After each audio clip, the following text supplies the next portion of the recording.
BA second year के सभी students को मेरा नमस्कार। स्टूडेंट्स, हमारा टॉपिक चल रहा है ब्रिटेन का संविधान। पहली यूनिट चल रही है और पहली यूनिट में अपना जो टॉपिक है वो चल रही है कि कार्यपालिका। ठीक है, तो ब्रिटेन के संविधान में कार्यपालिका क्या होती है वो देखो कि ब्रिटेन के संविधान में लिखा हुआ है कि सम्राट यानी राजा, मंत्रिपरिषद और वहाँ की नौकरशाही मिलकर कार्यपालिका बनती है। ये सब चीज़ यहाँ पे सम्राट, मंत्रिपरिषद, नौकरशाही मिलकर कार्यपालिका बनती है। यदि पूछा जाए कि कार्यपालिका के अंतर्गत कौन कौन आते हैं तो वहाँ के सम्राट, मंत्रिपरिषद, प्रधानमंत्री और नौकरशाही। तो देखिए, अब सबसे पहला शब्द है सम्राट। तो सम्राट क्या है? सम्राट किंग। ब्रिटेन में, क्योंकि तुम्हें पता है संसदीय शासन व्यवस्था की जननी है, ब्रिटेन में सबसे पहले विश्व में यदि संसदीय शासन व्यवस्था कहीं आई थी तो वो तो ब्रिटेन ही है।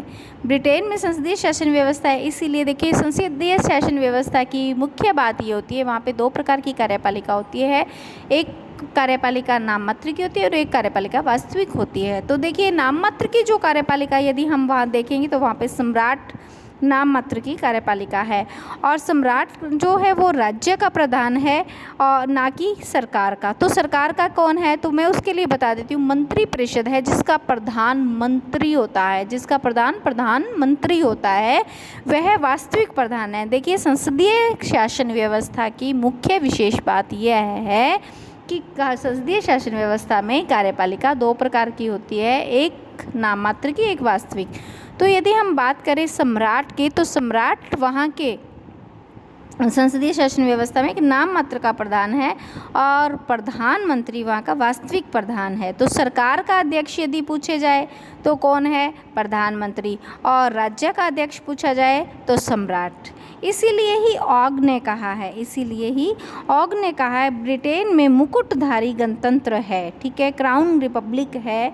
वेज हॉट, जिन्होंने इंग्लिश कॉन्स्टिट्यूशन नाम की एक पुस्तक लिखी थी, उन्होंने बताया यदि संसद के दोनों सदन उसके मृत्यु आदेश को पारित कर उसके पास प्रेषित करे तो उस पर भी उसे हस्ताक्षर करना पड़ता है। यहाँ पे उसे कौन है? उसे का अर्थ सम्राट है। अर्थात यदि संसद के दोनों सदन कौन कौन से हैं? एक है हाउस ऑफ लॉर्ड और एक हाउस ऑफ कॉमन। यदि हाउस ऑफ लॉर्ड और हाउस ऑफ कॉमन मिलकर अपने जो सम्राट है, ब्रिटेन के सम्राट को मृत्यु का आदेश भी पारित कर दे तो भी वहाँ के सम्राट को उसको भी हस्ताक्षर करना पड़ेगा, अपने मृत्यु डेथ वारंट पर भी हस्ताक्षर करने पड़ेंगे। इसका अर्थ ये होता है कि ब्रिटेन के अंदर सम्राट के पास पावर नहीं है, क्योंकि वो सरकार का अध्यक्ष नहीं बल्कि राज्य का अध्यक्ष है, वो एक नाम मात्र का ही अध्यक्ष है। अभी देखिए, हमने देखा कि एक होता है किंग यानी कि सम्राट और एक होता है क्राउन। तो अब ये जो प्रश्न है तुम्हारा बहुत महत्वपूर्ण प्रश्न है कि क्राउन क्या होता है। देखिए, ये प्रश्न पूछा जाता है कि सम्राट के बारे में लिखिए तो तुम ये लिख सकती हो, और ये जब प्रश्न पूछा जाए कि वहाँ के क्राउन का क्या अर्थ है तो देखिए, सम्राट जहाँ एक व्यक्ति होता है, क्राउन एक संस्था होती है। सम्राट एक व्यक्ति होता है, क्राउन एक संस्था होती है। सम्राट जैसे कि Victoria, Elizabeth, Charles first, James first, ये सब होते हैं। वहीं पे यदि बात करते हैं क्राउन की तो क्राउन एक संस्था है, राजमुकुट क्राउन एक ही बात है। तो राजमुकुट या क्राउन एक संस्था है। जो सम्राट, राजमुकुट के अंदर सम्राट भी आता है, उसके साथ साथ कैबिनेट यानी वहाँ की मंत्रिपरिषद आती है, वहाँ की पार्लियामेंट आती है यानी कि लेजिस्लेचर आती है, और लोक सेवक। अब देखिए, बताइए कौन सी संस्था ज़्यादा बड़ी है? सम्राट बड़ा है या राजमुकुट बड़ा है? देखो, सम्राट राजमुकुट के अंतर्गत आता है, कैबिनेट, पार्लियामेंट, लोक सेवक, इन सब से मिलके राजमुकुट मिलता है। तो हमें देखना है, प्रश्न जब तुमसे पूछा जाएगा, ये बहुत इंपॉर्टेंट प्रश्न है, पिछली क्लासेस में बार बार पूछा गया है कि राजमुकुट क्या है, ब्रिटिश संविधान में राजमुकुट क्या है। तो ब्रिटिश संविधान में सम्राट, कैबिनेट और पार्लियामेंट और लोक सेवकों से मिलकर जो संस्था बनती है उसका नाम राजमुकुट या क्राउन होता है। उसके बाद में देखिए, जो अंतर नेक्स्ट आता है कि राजा में या सम्राट और राजमुकुट में क्या अंतर है। तो सम्राट जो व्यक्ति होता है वो अस्थायी है, एक निश्चित समय के बाद में सम्राट की मृत्यु हो जाती है, लेकिन क्राउन हमेशा स्थायी रहता है, क्योंकि कोई ना कोई सम्राट भी रहेगा, कोई ना कोई कैबिनेट भी रहेगी, पार्लियामेंट भी रहेगी, लोक सेवक भी रहेंगे। तो इस प्रकार हम देखेंगे कि सम्राट एक व्यक्ति है, इसीलिए वह नश्वर है, वह मर सकता है। सम्राट एक व्यक्ति है, वह मर सकता है, एक दिन वह ख़त्म हो सकता है, इसीलिए वह अस्थायी है।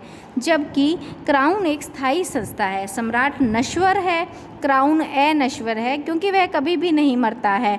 इसीलिए ब्रिटेन में ये बात कहा जाता है, the king is dead, long live the king crown. सम्राट मृत हो, सम्राट विजय चिरंजीव हो, सम्राट शक्तिहीन है। देखिए इसका जो नेक्स्ट आंसर है, क्योंकि सम्राट कुछ नहीं करता, उसके सारा का सारा काम जो है वह राजमुकुट ही करता है। तो यहाँ पे देखिए सम्राट शक्तिहीन है, क्योंकि वह एक नाम मात्र का ही अध्यक्ष है। तो इसके बाद क्राउन वास्तविक शक्तिशाली है। ब्रिटेन में कहावत है, सम्राट कभी गलत नहीं होता है। क्यों सम्राट कभी गलत क्यों नहीं हो सकता? क्योंकि सम्राट कुछ करता ही नहीं है।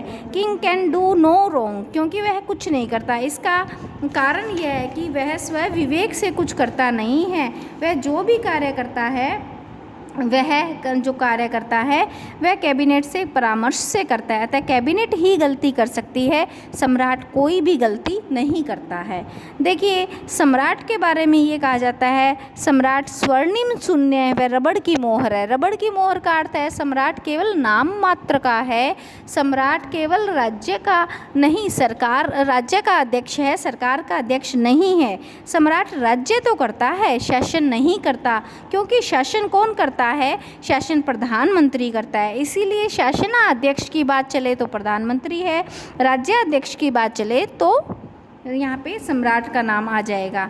तो आज हमने किया है कि राजमुकुट क्या है, सम्राट क्या है, राजमुकुट और सम्राट में अंतर क्या क्या है।